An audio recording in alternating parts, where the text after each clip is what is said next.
Hello, everyone, and welcome back to Build Your English podcast. I am Jessica, your host, and your learning partner on this journey. Today, we are going to explore something simple but powerful, a technique that can completely change the way you remember English words. It is called the 5-second rule. And no, I am not talking about the funny rule where people say you can still eat food if it has been on the floor for less than 5 seconds. This is a different kind of rule. It is a memory rule, and it comes from how your brain works. Here's the idea. Scientists tell us that when you see or hear something new, your brain has just a few seconds to decide what to do with it. Should I keep this information? Or should I let it go? Think of your brain like a little gatekeeper. When you meet a new English word, the gatekeeper is standing there, waiting. In about 5 to 7 seconds, the gatekeeper makes a decision. If the word feels important, interesting, or connected to you, the gate opens and the word goes into long-term memory. If it feels boring, random, or meaningless, the gate closes and the word slips away. That sounds a little scary, right? But it's actually good news. The bad news is that if you just read a long list of words with no feeling, no context, your brain probably will not keep them. The good news is that you have the power to make your brain care. You can make your brain want to keep those words. How? By creating what I like to call emotional electricity. Emotional electricity means adding energy, feeling, and spark to a word. Imagine plugging a word into a power socket. Suddenly, the word lights up. It's alive, and your brain says, "Oh wow, this matters. I'm going to keep it." Without that electricity, the word is just flat, like a battery with no charge. So how do we create this electricity? There are 3 simple tricks. First, make a personal connection. Second, add something surprising or visual. Third, do some kind of action with your body. These 3 things light up different parts of your brain. The more parts of your brain you use, the stronger the memory becomes. Let's break this down with examples. Imagine you're reading and you meet the word umbrella. Not very exciting, right? But let's give it some power. Think about the last time you got caught in the rain without one. Your clothes were soaked, your shoes were wet, and you thought, I really need an umbrella right now. That's a personal memory. That's step 1. Next, surprise. Picture a giant umbrella floating in the sky like a flying saucer. Weird, right? But your brain notices. Strange images are sticky.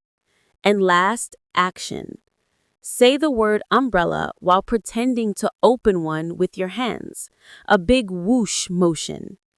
You've just used your memory, your imagination, your eyes, your muscles, and your voice all at once. That word is now much harder to forget. Let's try another word together. The word ladder. Step 1, personal. Think of a time you climbed a ladder, maybe to hang decorations, change a light bulb, or reach something high. Step 2, surprise. Imagine a ladder that stretches all the way to the moon.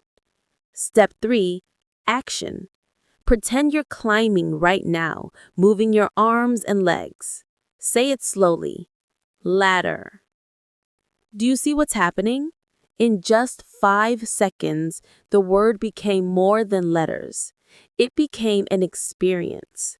That's the magic of the 5-second rule. And here's the best part. You do not need to sit down with the notebook for hours. This works instantly, anytime, anywhere. Reading an article? Pause for 5 seconds when you find a new word. Connect, surprise, act. Listening to music? Pause when you hear a new phrase. Imagine something silly. Do a small gesture. That's all it takes. Here's a challenge for you. I'll give you a word and you try it right now. The word is bridge. Personal. Remember a time you walked across a bridge, maybe over a river or a street. Surprise. Imagine a bridge made of candy. Bright colors, people licking the bridge as they walk across. Action. Use your fingers to walk across the table while whispering, bridge, bridge, bridge. See how quickly you learned it? That's the point. Learning doesn't have to be heavy or stressful. When you enjoy it, your brain works with you, not against you. Let's dive deeper. Imagine your brain like a stage. Every new word is like an actor stepping onto the stage, but the actor has only 5 seconds to impress the director or else they get kicked out. If the actor just stands there quietly, looking boring, the director says, "Next." But if the actor dances, sings, or does something dramatic, the director says, "You're interesting. Stay in the play." That's exactly how words work. If you make them perform, even for a few seconds, your brain keeps them. Take the word whisper. Personal. Think of someone whispering to you in school. Surprise. Imagine a huge elephant whispering to a tiny mouse. Action. Actually whisper the word whisper softly so your voice feels secret. Suddenly, the word is alive. Let's practice with 3 more words. Mirror. Your personal memory might be brushing your teeth in the morning. Surprise. Imagine a mirror that talks back to you. Action. Frame your face with your hands and say, mirror, mirror. Balloon. Your personal memory might be a birthday party. Surprise. A balloon floating all the way to the moon. Action. Move your hand upward like letting one go and say, balloon. Key. Think about the panic of losing your keys. Surprise. A key is tall as a skyscraper. Action. Pretend you're turning a key in the air and say, key.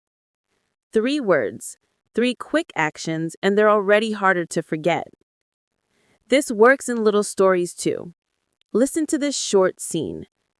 Anna is walking in the park. She sees a squirrel running across the grass. The squirrel stops near a bench. Anna sits on the bench and opens her backpack. Inside, she finds an apple and a notebook. 5 new words: squirrel, bench, backpack, apple, notebook. For each one, you can play with the 5-second rule. That's how you learn from context, not by memorizing lists. And remember, you don't need to act silly in public if you don't want to. A small gesture with your hand, even just in your imagination, is enough. You can do it quietly. Your brain still feels the spark. Now, let us bring this into daily life situations. You are at a coffee shop and see the word latte. Personal, remember the smell of coffee. Surprise, imagine a latte big enough to swim in. Action, hold an imaginary cup and sip it while saying latte. At the store, you see the word scarf. Personal, think of wearing one on a cold day. Surprise, a scarf wrapping around the entire earth. Action, pretend to wrap one around your neck and say scarf. At the airport, you meet the word luggage. Personal, remember dragging a heavy suitcase. Surprise, luggage growing legs and walking through security. Action, pretend to drag it and say luggage. This works for travel too. The word passport. Personal, the stress of showing it at the gate. Surprise, a passport that sings when you open it. Action, flip it open and say passport. The word platform. Personal, waiting for a train. Surprise, a platform floating among the clouds. Action, step forward as if boarding and say, platform. It works with verbs and adjectives as well. The verb wave. Personal, think of waving to a friend. Surprise, a dog waving back at you with its paw. Action, wave your hand right now and say, wave. The adjective bright. Personal, the morning sunlight. Surprise, a bright star wearing sunglasses. Action, shield your eyes and say, bright.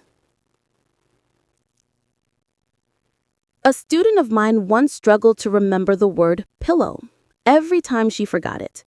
I taught her the 5-second rule. Personal, hugging a pillow as a child. Surprise, a pillow floating like a cloud. Action, hug an invisible pillow and say, pillow. From then on, she never forgot it. Here is how you can practice after listening. When you watch a video in English, pause for a new word and give it 5 seconds. When you read, choose 1 or 2 words, not all, and use the rule. When you sing along with music, pick 1 new word from the lyrics and act it out. And try teaching this rule to a friend. Turn it into a game. Choose a word, create the funniest image, and see who laughs. Let me share one last story. A friend of mine kept forgetting the word appointment. She mixed it with meeting. We tried the rule. Personal, remembering a missed doctor's appointment. Surprise, a doctor on a skateboard. Action, tapping her wrist like checking a watch and saying appointment. The next day, she used the word easily. She even laughed because she remembered the funny picture. That laugh was proof that the word was alive in her memory. So let us wrap up. The 5-second rule is simple. Make it personal, make it surprising, and make it active. Do it quickly because the brain's gatekeeper only waits a few seconds. You do not need long study sessions. You just need to give words a spark of emotional electricity. If you have been struggling to remember vocabulary, please know it is not because you are bad at learning. It is not because you are too old. It is simply because you have not been using the right method. Your brain is ready. It just needs the right signal. And now you have it. So here is my challenge to you. After this episode, choose 5 words from your environment. They can be objects in your room, words from a sign outside, or words from a song. Use the 5-second rule on each of them. Do this every day for a week. Watch how your memory improves and how your confidence grows. That brings us to the end of today's episode of Build Your English. We have explored the 5-second rule. We have practiced with objects, with travel words, with shopping, with verbs and adjectives, and with little stories.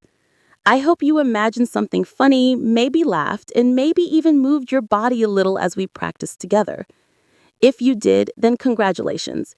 You already proved that the rule works. If you enjoyed this episode, please subscribe or follow Build Your English podcast. Share it with a friend who is also learning English.